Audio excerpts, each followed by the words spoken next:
in the Great Hall of the Justice League. Turn on DC Universe for about the last time before my subscription ends, before the whole network actually ends. DC Universe is going defunct as far as a streaming service. Everything's going to HBO Max, which I am not going to pay 2 or 3 times the price for HBO Max. Sorry. Here we go. Going to be the last ever episode of Super Friends, which is on the air for like over a dozen years. And this is the last ever episode of the Super Friends ever made.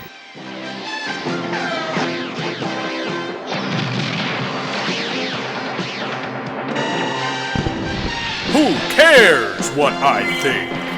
Moonjumper here, welcome back after a very long hiatus to Who Cares What I Think, with this, pardon the pun, super belated part 3 of What Killed DC Universe. And directly, indirectly, we've also talked a lot about the state of DC in general, particularly DC film and television. Now, a lot has happened in these intervening weeks and months since I uploaded part 2, and please be sure to check out parts 1 and 2, where I discuss some of my thoughts on why the former DC Universe streaming service was actually a brilliant idea in many respects as a reasonably priced app which combined DC TV and movie content with an online comics catalog going back some 80 plus years to the present. It's a service I rather enjoyed as a subscriber myself. Unfortunately, I feel that there were some massive missteps by the folks at Warner Media, which I think may have led to the streaming channel's demise and thus its ultimate absorption as far as its content into the, well, in my opinion, who cares what I think, the ridiculously more expensive HBO Max. Speaking of which, that's one of the major things that has gone down during my absence. The Snyder Cut, or its official title, Zack Snyder's Justice League, has dropped on HBO Max, and all the facts, non-facts, rumors, and buzz around it are about as bizarre as I've ever seen. We've heard everything from it was such a smash success it crashed all of the servers to nobody watched it, and I have no idea who's lying or who's telling the truth. I suspect the truth is probably somewhere in between, along the lines of it probably did okay considering it's essentially a reworking of a pre-existing film from 4 years ago released on a brand new, very expensive platform only a fraction of the population has subscribed to, and without any kind of theatrical release. I imagine it did about as well as one could expect under the circumstances, and maybe even pretty decently. I still say, imagine how it might have helped boost DC Universe. That's a very targeted audience as opposed to HBO Max, which is a far more diluted, more general audience, but I digress. My gut tells me, and that's all I have to go on is my gut. I have no numbers or statistics, I have no secret insider sources familiar with Batman's thinking, but I suspect when all is said and done, and by the time the Blu-ray finally comes out, I suspect the Snyder Cut will probably have made some money for Warner Brothers, despite the absolutely bizarre, once again, tribalist left and right politics surrounding this film, which, unlike Wonder Woman 1984, which I talked about in part 1, where they made Donald Trump the villain and even trashed someone as universally beloved as Ronald Reagan, all in the midst of the most contentious election of our lifetimes, the Snyder Cut is not even a political film. It's not woke, it's not anti-woke. Refreshingly, it's just superheroes being superheroes. That's it. And yet you have this bizarre situation in which the mainstream media and critical class have been tribally negative on this film from the very beginning under some irrational TDS notion that all the toxic fans who called for this are assumed to be a bunch of deplorable ist and faux Trump voters. What? What does that even mean? And so instead of defending their own movie and saying, that doesn't make any sense, this movie has nothing to do with politics, you have this group of Warner Brothers executives, I guess to appeal to these insane, paranoid people, I don't get it. But these studio execs went about publicly sabotaging their own movie and sabotaging their own brand new streaming channel, HBO Max, by publicly denigrating the Snyder Cut, denigrating the filmmakers and actors involved who they paid to make it, slandering the many devoted fans who petitioned for it and who were excited to pay for it as all a bunch of toxic right-wingers. So I guess they just presumed that there were no Democrats who wanted to see the Snyder Cut. Democrats are big defenders of the Joss Whedon cut, I guess. What? Which is a baffling but interesting assertion. In other words, it's those vile, supposedly ist and phobe Republican Trump voters who are the deplorable champions of a movie which focuses on Cyborg, an African American, as the film's primary hero, which the Whedon cut did not. He was a supporting character at best, and the Whedon cut didn't even have the Martian Manhunter, also played by a black actor. Wonder Woman has a much larger, more fleshed out role in the Snyder Cut, as do the Amazon Warriors of Themyscira, but it's the Snyder Cut that woke Democrats demonize? Okay. Now, me, I never had a dog in this fight. I was neither demanding there be a Snyder Cut, nor am I outraged that they made one because Trump or something. Does Trump even know this movie exists? He's not in it. I don't think he gives a rat's ass about it. And I can almost guarantee you that a lot of people who watched it on HBO Max are Democrats. I bet you at least some of the fans who petitioned for a Snyder Cut didn't vote for Trump. Zack Snyder tweeted a subtle endorsement of Biden, but back in February, he also defended his oh-so-toxic supporters for raising over $200,000 for suicide prevention. I mean, that sounds like quite the hate group. And yet, WB executives still announced right out of the gate as the movie is being released that they were canceling the Snyderverse because the fans are just too toxic. They publicly said this. In all my 50 years, that is the most bizarre, self-inflicted sabotage of a franchise, not to mention HBO Max, by its own studio I have ever seen. Absolutely bizarre, but that's what irrational political tribalism gets you. And the movie couldn't be more apolitical. That means non-political, non-partisan. How do I know, you ask? True, I already said in parts 1 and 2 that I wasn't going to subscribe to HBO Max at over $16 a month. That's including tax, and I haven't. But one night I happened to be hanging out at my brother's house, and he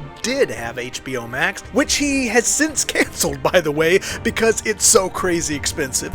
Wait, stop the tape. Important update. Get this. HBO Max has announced a new $9.99 plan. That's with ads, or $100 for the year. Now that is a hell of a lot more reasonable. Still pricier than some of the others, but at least it's not as ridiculous as it was. I'm guessing the $14.99 wasn't quite attracting the crowds Warner Media was expecting, or they wouldn't be offering this. Okay, I just thought I should mention that. Roll the tape. But he had it at the time, and so we watched it, and I really did enjoy it.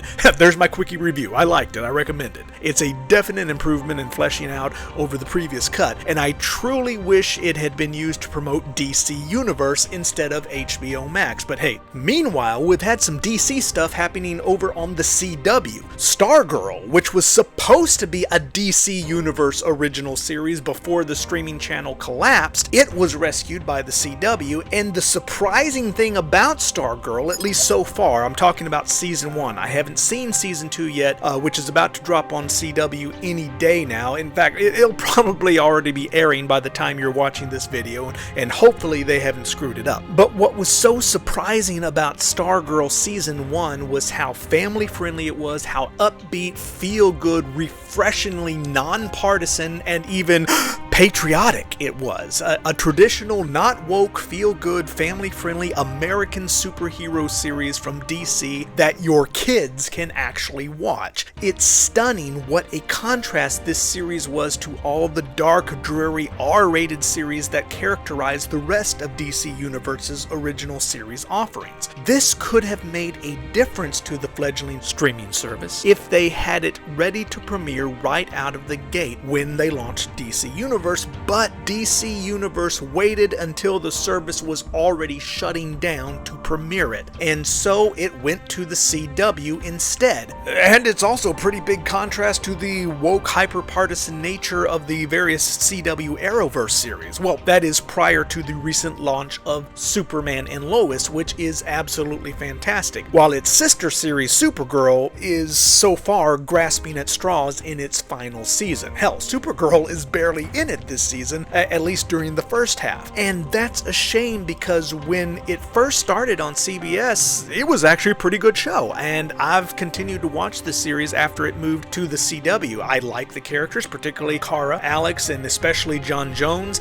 David Harwood is just a fantastic actor with his presence, but it really has become boring over time with all its sanctimony and even overt partisanship. Sometimes mentioning the Democrat and Republican parties by name and guess who the good guys versus the bad guys are. Just making it harder and harder to watch. You can't just keep telling half your audience that they suck and are no longer welcomed and expect them to keep watching. So far, Superman and Lois is refreshingly non-partisan. So far. Now, Batwoman. I'll actually defend that series to a degree. I don't care about all the silly tribal controversies. Okay, she's gay. Who cares? Does she fight crime? Yes? Great. And I just like the characters. I tend to like all things Batverse anyway, but I like the characters in this show, especially Alice, basically female Joker. She is an awesome villain. In fact, by and large, the show has had a pretty good cast, with Ruby Rose, the actress, not the character, Ruby Rose, who played the former Batwoman, Kate Kane, arguably being the show's weakest link. She just gave such a wooden, monotone performance. She clearly hated her job, and so she quit and or was fired. Season 2 actually kind of started out sort of interesting in introducing a new Batwoman played, quite frankly, by a much better actress in Javicia Leslie. She's got a personality, sense of humor, she can act, and she's attractive. But the problem with the new Batwoman, the creation of this completely new character, Ryan Wilder, is that she has no reason to exist. Putting aside the fact that she doesn't exist in the comics, I mean, that's not a deal breaker. Some of the very best DC characters were first created on television. Still, why not utilize a character like Betty Kane, the original Batgirl from the 1960s comics, invented 6 years before Barbara Gordon was invented on TV? Batgirl Betty Kane, Bet Kane, was actually a niece to Batwoman Catherine Kane. Now, that would have been a cool legacy callback, and they'd be able to utilize the family connection. They didn't think of that, but that aside, they already had the perfect Batwoman replacement already in the cast, who would have checked off all the virtue boxes they wanted to check off and would have made much more sense dramatically, and that would have been Sophie. She's gay, she's black, she already has all the paramilitary and police training she would need to be a competent Batwoman who knows what she's doing. Plus, she would already have a very deep emotional connection to Kate Kane as her former lover and someone who is distraught by Kate's disappearance. She's a far more interesting character than Ryan. Sophie putting on the cowl would have been a no-brainer. Instead, we get this complete novice from out of nowhere for no reason.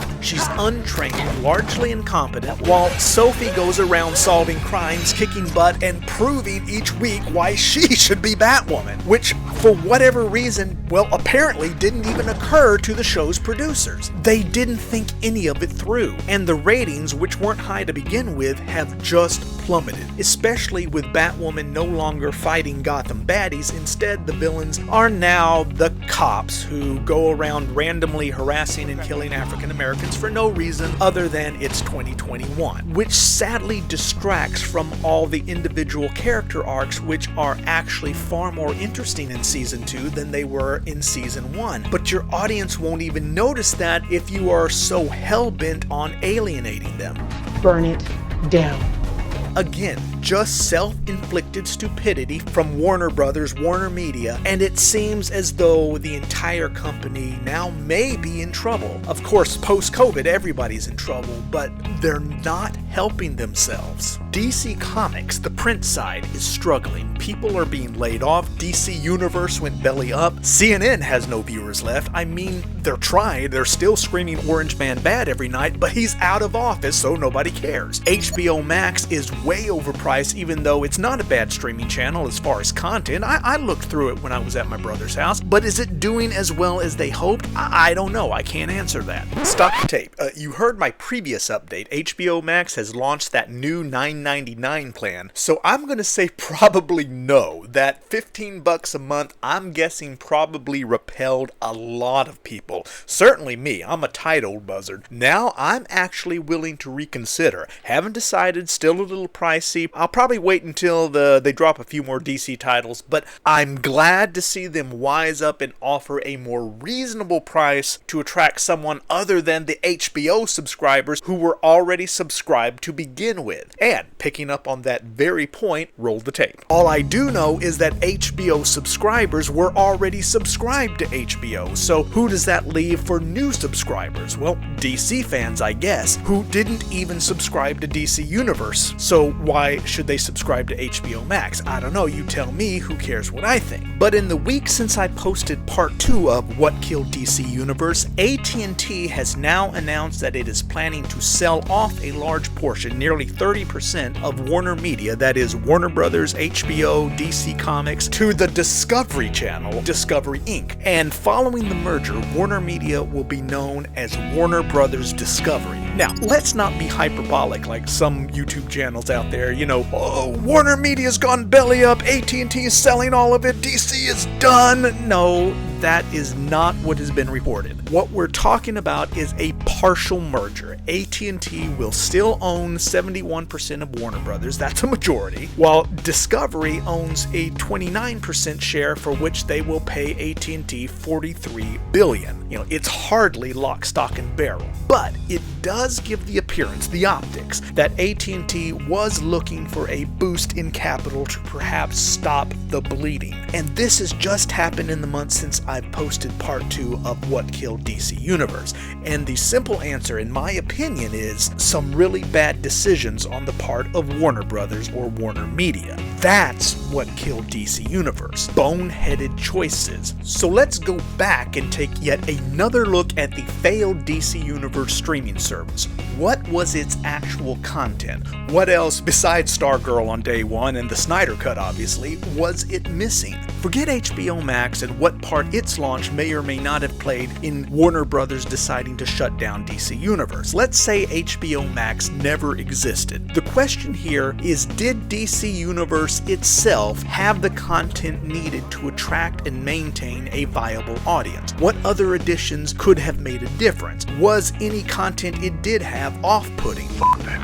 Which goes back to the question of, does DC currently have any clue whatsoever who their audience is? In the old days, they did. First off, they understood that kids made up a huge portion of their fan base, and they weren't ashamed of it. Why should they be? Sure, war-hardened GIs in the trenches of World War II loved Superman as much as any 8-year-old boy, and DC's creators understood that too, but operated on the belief that superheroes were for everybody, ages 1 to 92. They didn't go out of their way to deliberately shut out core audiences and make them feel unwelcomed. Instead, they were constantly looking for ways to expand their audiences, addition, not subtraction. Well, the obvious problem I noticed with DC Universe when it came to their original content, and I talked about this in part 1, they had some good shows that I, as a middle-aged adult, rather enjoyed, and they were pretty good shows. Harley Quinn, Titan, Swamp Thing, but it was all rated TVMA. Kids can't watch it. Really, the only family-friendly series that DC Universe produced. Well, there was a new season of Young Justice that quietly dropped, to be fair, but really the only series of note, live-action series, was what I was just talking about, STARGIRL. STARGIRL, and it didn't premiere until the channel was already in the process of shutting down, so STARGIRL went straight to the CW. Again, it should have been right out of the gate on DC Universe day one, a superhero show where your kids are not shut out. Imagine that. I love DC superheroes today because DC superheroes were accessible to me as a child. Well, with STARGIRL, amazingly, you don't have to send your kids out of the room so that mom and dad can watch a superhero show. As ridiculous as that sounds, that seems to be almost unheard of these days, especially with DC, unfortunately. It seems that too many of the current creative people at DC do not want kids or family-friendly in the audience. They see it as a stigma. Holy ego! Now let me be real clear about something. I can already hear some of you screaming, "You think comic books are just for kids?" No, I just said comic books should be for everybody. I just turned 50 and I still read comic books, and yes, there are certainly room for mature titles. There's room for Deadpool. There's room for Jessica Jones. Yes, I know that's Marvel. There were plenty of mature titles in the Golden Age. Remember, it kind of caused controversy. That's how we got the comics code for a time. I'm not calling for that. I deplore censorship, but I admire restraint on the part of the creator. I admire subtlety. Just because Robin can drop an F-bomb because it's a streaming channel, doesn't mean that he should. In other words, I'm not saying every DC show needs to be juvenile. Honestly, I didn't care all that much for Doom Patrol precisely because it was so juvenile. Despite being so R-rated, no child could ever watch it. I'm just saying make something on your superhero channel besides shows that are 50, 60, 70 years old. So new shows which are accessible to children. I'd suggest it should be most of it. Allow adult parents to enjoy it with their kids. That doesn't mean the show needs to be juvenile in its tone. Make it enjoyable for the parents, but accessible to the kids. The perfect example is traditional primetime network television, ABC, NBC, CBS. Believe it or not, that still exists. Yeah, a kid can watch NCIS. I don't know, he might be bored by it. It's definitely aimed at adults. The kid might even enjoy watching Young Sheldon, and years back he could have watched Star Trek The Next Generation and Deep Space Nine. These are not juvenile shows. Heck, right now, a kid can actually watch Superman and Lois. Now, if that's juvenile, it's certainly no more juvenile than Titans or Doom Patrol, which are TVMA. Parents can watch Superman and Lois with their kids and enjoy it. The difference being, there are serious themes, but no gratuitous F-bombs, no explicit sex, meaning there's a chance a child in 2021 might actually grow up knowing who Superman is. Otherwise, you have a generational issue in which DC Comics is dead in 10 or 20 years when all of us old farts who were able to grow up with it are beginning to thin out. Even if your target demo is younger, like 20-something, 30-something, problem is they're not watching it either because they didn't grow up with it, so they don't care about it. DC has been dark and dreary since the 90s, back when they were little. It was fine for us Gen Xers. We were in our 20s. We liked dark and gritty. It was cool and rebellious, but we had the benefit of the Super Friends in the 70s. The Wonder Twins were not dropping F-bombs, and no one at DC was embarrassed that they weren't. This isn't about being prudish, it's about being prudent. It's about not killing your own franchise out of ego because you don't want the stigma of an 8-year-old watching your superhero series. You don't want the stigma of millions upon millions upon millions of adults watching your movie, your series, reading your comic book because they may have voted for the other guy. That's not rational. I'm convinced this was a primary failure of DC Universe. Not the political tribalism so much like we've seen plaguing the CW. With DC Universe, it was an age demographic tribalism. To be considered prestigious, all the original series had to be TVMA until STARGIRL finally dropped at the desperate last minute. There was almost nothing new and modern that kids could watch, and no incentive for parents to want to subscribe to DC Universe for their kids unless the parents themselves are big DC fans, but their own kids have to be out of the room while they watch it. That's just weird. Now, that's not to say there was nothing on DC Universe that kids could watch. Let's talk about what I love, that being the classics.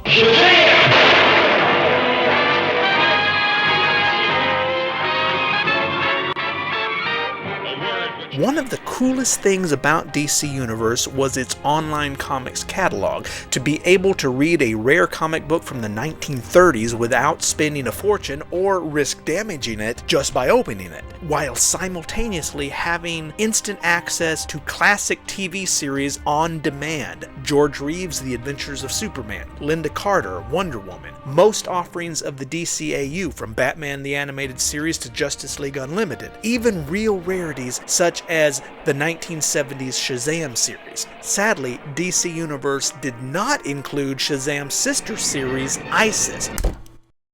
Note, that is referring to the Egyptian goddess, not the modern-day terrorist organization. I shouldn't even have to specify that, but PC culture has gotten so ridiculous. A newer version of the same Isis character is currently a main character on DC's Legends of Tomorrow over on the CW. Whichever wings which go on high, lift me now so I can fly. Apparently the character is going to be in the new Black Adam movie, while the CW show is not allowed to call her Isis. Even though Isis has been a DC character half a century now, Isis is a common female name and the name of a goddess from many thousands of years ago. But who knows, I'm just speculating. But that may be one of the reasons Warner Brothers didn't include Isis on DC Universe, simply because of her name, even though she's a recurring character on Shazam, still known in this 1974 series as Captain Marvel, the real Captain Marvel as far as I'm concerned. Another reason she may not have been included might be simple licensing, to be fair. DC and Warner Brothers own Shazam straight out. The Shazam DVD set is released by Warner Brothers even though the series was produced by Filmation. The character was already owned by DC by Warner Brothers. Well, that may not be the case with Isis. Isis was an original character created for the show for TV by Filmation, a company that sadly no longer exists. Now, I don't know what that means as far as who actually owns the character Isis, let alone specifically the old Filmation series, which at one point had been acquired by a company aptly named Entertainment Rights,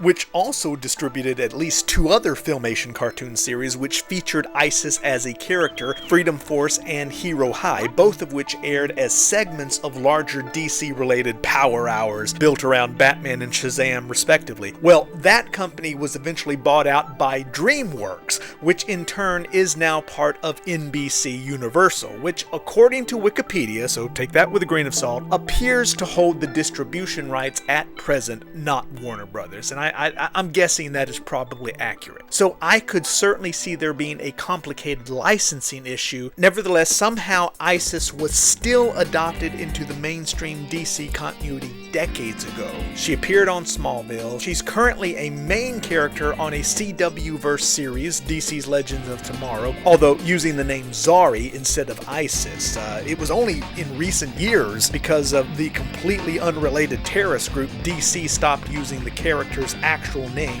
Isis. I wonder, is the new Black Adam movie also going to avoid using the name Isis? Just because there's a group of very evil people, you can't just cancel millions of innocent women named Isis and a goddess. Regardless, Shazam was available on DC Universe. The Secrets of Isis, for whatever reason, was not, which is significant in the fact that the two 1970s series, Shazam and Isis, which I watched religiously on Saturday mornings as a child in the mid-70s, are both set in the same continuity and regularly cross over with one another. Whether it's because of the character's name or licensing issues or both, the absence of the classic Isis TV series on DC Universe was a pretty glaring omission when they did include Shazam. An even more glaring omission as far as classic live-action series, the Batman TV series from 1966 was not on DC Universe, nor is it on HBO Max at the time that I'm recording this. Guess which streaming channel did have the streaming rights to Batman 66 during DC Universe's very short life as a streaming service? No, it wasn't Netflix, it wasn't Hulu or Disney Plus, although that would be a good guess since it was produced by 20th Century Fox, meaning it's likely owned or co-owned by Disney now. According to Wikipedia, which we all know is always 100% accurate, sarcasm alert, that appears to be the case. As of 2020, Batman 66 appears to be enmeshed in a right-sharing agreement between Warner Brothers, who owns the characters, and Disney, who now owns the company who produced the series, that being 20th Century Fox back in the day. Currently, the primary distribution rights, which I'm not a lawyer, and keep in mind this is Wikipedia I'm talking about, but I assume that to be the broadcast television and streaming rights, those fall under Disney Platform Distribution, i.e. Disney Plus, Hulu, Disney Channel, any TV networks Disney owns, ABC. Now, obviously, it's not going to be on ABC or even Disney Channel more than likely, but Disney can also license it to any other outlets, TV or streaming, they wish to. For example, currently H&I is a traditional broadcast network which has license to broadcast Batman 66 over the air the old-fashioned way, which they are probably licensing from Disney, I would assume, if Wikipedia is correct. Meanwhile, Warner Brothers gets to hold on to the home video distribution rights, which they've had since 2014. That's DVD and Blu-ray, a medium that's quickly dying because Hollywood doesn't want you to own your own physical media. So Disney's got the sweeter end of that deal. But at the time when DC Universe was still a thing, neither Disney nor Warner Media was streaming Batman 66, not on Disney Plus and definitely not on DC Universe. No, at the time it was actually FilmRise. While DC Universe was struggling to attract subscribers, itty bitty FilmRise held the streaming rights to Batman 66, which you could watch on their streaming app for free. No paywall, no need to pay for a subscription to DC Universe to see it. Way to go, Warner Brothers. Well done.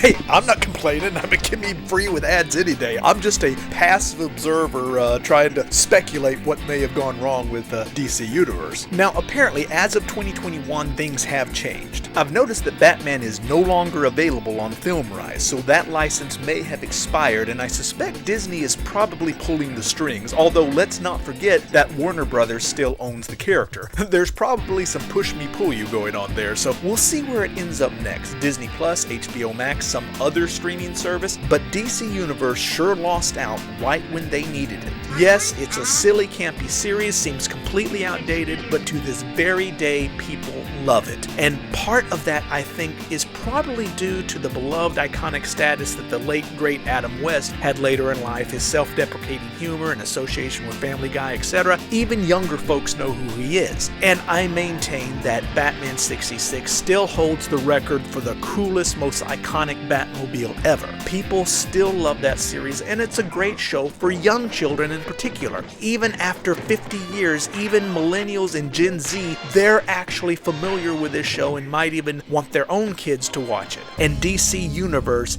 did not have it. But to their credit, DC Universe did have George Reeves' Superman and Linda Carter Wonder Woman. They had Shazam, the Captain Marvel I knew and loved. And these are shows that kids can actually watch if they are so inclined. If it would even occur to a young mother in her 20s who, she didn't grow up with this stuff either. My generation, Gen X, is really about the last generation to even be exposed to these classic series. My generation is really the last generation to be exposed to the selections of classic animated films and series that DC Universe, to its credit, did have available. The beautifully animated Fleischer Superman cartoons of the 1940s, Hanna-Barbera Super Friends that I watched on Saturday mornings in the 1970s and 80s. We had reruns when I was a kid. We barely have reruns anymore. The current generation of young parents didn't even grow up with these classics. I'm not disparaging them, it's just a fact. So could a child and her 23-year-old mom identify with a black and white Superman or a Wonder Woman who can't fly without her invisible plane? I mean, I think they kind of know about Linda Carter, kind of like Adam West. They know that Linda Carter played Wonder Woman once upon a time, and she's made some cameo appearances on Supergirl and Wonder Woman 1984. But unlike people my age, they've probably never actually watched her old series. It hasn't really been shown in reruns in their lifetimes. They just more or less know that it exists. But can they identify with a series set in the 1970s? The real 1970s, not an exaggerated fantasy 1970s like you see in movies like Cruella, which is a really fun film, by the way. I might have to do a review on that. But that 1970s is fantasy, whereas Wonder Woman and Shazam were just set in the present day of the time. George Reeves' Superman was set in the present day 1950s. 50s of the time. The clothing and hairdos were real and not exaggerated, which might look strange to a generation which is only familiar with an exaggerated view of the past, which is another reason why Batman 66 still does kind of work for younger viewers, because even though it was set in the 1960s present day, so to speak, everything about it looks deliberately exaggerated even for the time. People kind of love it for that. So of course it wasn't on DC Universe. But 50s Superman, 70s Wonder Woman, and 70s Shazam were included on DC Universe, and they should be. It doesn't matter if people are familiar with them or not. Warner Brothers would be derelict not to include IPs that they own on a DC streaming service that they own. Another thing missing from DC Universe, I don't recall seeing any of the Golden Age movie serials featuring DC characters and characters which became DC characters over time. Batman, Superman, The Adventures of Captain Marvel, Shazam! who at the time was a character from Wiz Comics in competition with DC, but was eventually acquired by DC. Same with Black Hawk Squadron, the fictional World War II flying aces that fans of Justice League and Justice League Unlimited would recognize. Other lesser-known characters adopted into DC, Spy Smasher, Hop Harrigan, and others. These Golden Age serials are a part of DC history and a part of American history. They are historical documents, and DC should want to help preserve them for history on their own channel. Now, obviously something made in the 1940s is not going to be PC by today's standards. Rational people understand this. Younger folks need to be taught to recognize this, that history exists. And by the way, it wasn't all bad. Social conscience was not invented on Twitter. Even in 1948, Superman was still Earth's mightiest and most moral hero. These classic serials are important museum pieces, not to mention entertaining, and it would have been nice to see DC Universe helping to curate them, warts and all. But who knows, had there been new modern materials, DC Universe originals, that kids and families could actually watch, maybe some of them would actually discover some of this heritage as they're scrolling for other shows to watch. Maybe they would find kernels of familiarity in these shows and become interested in them. Take Shazam 1974, a teenage Billy Batson rides around the countryside with a grandfatherly mentor, driving a motorhome to find the next adventure, the next troubled teen needing rescue by Captain Marvel, aka Shazam. That should be familiar to millennials and Gen Z alike. This is the classic series which inspired Ben 10. The Aquaman cartoon from 1967 was the first show to introduce the Teen Titans to television, featuring Aqualad and Donna Troy as Wonder Girl, both of whom were featured prominently in Titans Season 2. If Titans hadn't been so gratuitously R-rated, it would have been a great way to introduce younger viewers to some of that classic source material, which I feel kids should be exposed to because it's historically and culturally important to understand where our modern superheroes came from. But sometimes you gotta have gateways, and in a lot of ways DC Universe lacked those gateways. You basically had two tiers of programming available on DC Universe. Your DC Universe originals, superhero shows that only adults could watch, and classic series that only nostalgic old farts like me care about. One of the series I really enjoyed getting a chance to rewatch on DC Universe, something that I had not had on DVD, was all 9 seasons of the classic Super Friends, the Hanna-Barbera cartoon, which is often referenced in the Arrowverse and other modern series. Obviously, Justice League and Justice League Unlimited, the new Harley Quinn series, makes reference to the Legion of Doom. Maybe children would be interested in it, even though the animation might look a little strange to them. They're used to that SoCal art style where human bodies are all strangely distorted and exaggerated. They've hardly seen a cartoon where a human being or superhuman being is drawn to look like an actual anatomically correct human being, and none of the humor involves any fart jokes or poop jokes. So assuming it actually occurs to that young 23-year-old mom who's never seen the Super Friends, maybe she's heard of them. Maybe she knows it's just another name for the Justice League, so it's got Superman, Batman, Wonder Woman, Aquaman, The Flash, Green Lantern, even Cyborg in later seasons. Kids know Cyborg from Teen Titans Go, while mom Mom is confused why he's on Doom Patrol instead of the Titans for some strange reason. Whatever, too bad her kids can't watch either show. But hey, 80s Super Friends even has Firestorm, you know, from DC's Legends of Tomorrow on CW, so these are actually characters her kids might know. Maybe that young mom feels comfortable enough to let her child watch the old Super Friends series on DC Universe while she works. Oh wait, no, mommy can't even leave her kids alone watching an innocent show like Super Friends on DC Universe while she cleans house or does the bills or has a Zoom meeting. It's 2021, whatever. For fear she might turn around and see her 8-year-old watching explicit sex and nudity on Doom Patrol when all her 8-year-old little boy wanted to do was see a robot man. Yeah, well, mommy just canceled that subscription. You see the problem. Mommy didn't know she was paying for Showtime After Dark. She thought she was paying for a superhero channel. Even the DC Universe's offerings of recent animated movies, many of them are quite good, but at their very cleanest, they're PG-13. Teens are probably okay, but some of them are rated R, often for completely gratuitous reasons. DC just wanted it to be rated R because kids watching it would be a stigma, which again is its own kind of egocentric tribalism. Holy ego! We don't want those fill in the blank in our audience. Subtraction instead of addition. That's modern Hollywood's answer to expanding their fan base, excluding people, and they're confused why their audiences keep shrinking. And then they blame the audience, or lack thereof. It's lost on them why mommy would be perturbed that her kids are unable to watch something as traditionally kid-friendly as the Teen Titans. While the kids are confused why mommy won't let them watch the Titans when they watch Teen Titans Go on Cartoon Network every day. That 8-year-old boy is confused why mommy won't let him watch a Robot Man, though his grandpa was telling him how much he loved Robot Man when he was 8 years old reading Doom Patrol in the comics back in the 60s. That's gotta be confusing to a kid who, by the way, won't grow up with Doom Patrol like his grandpa did, even though it was on TV. He didn't see it, and in 10 or 20 years, he won't care about it. Good job, DC. I've gone way long, so let me just quickly name off a few more things that were missing from DC Universe's lineup for inexplicable reasons, things that logically shouldn't cost them a thing to include, you would think, because DC Warner Brothers already owns them. The ZETA Project. I know, the what project? The ZETA Project. Maybe you haven't heard of it, but it was a kid-friendly spin-off of Batman Beyond, part of the DCAU. No reason not to include it. They included all the other DCAU series,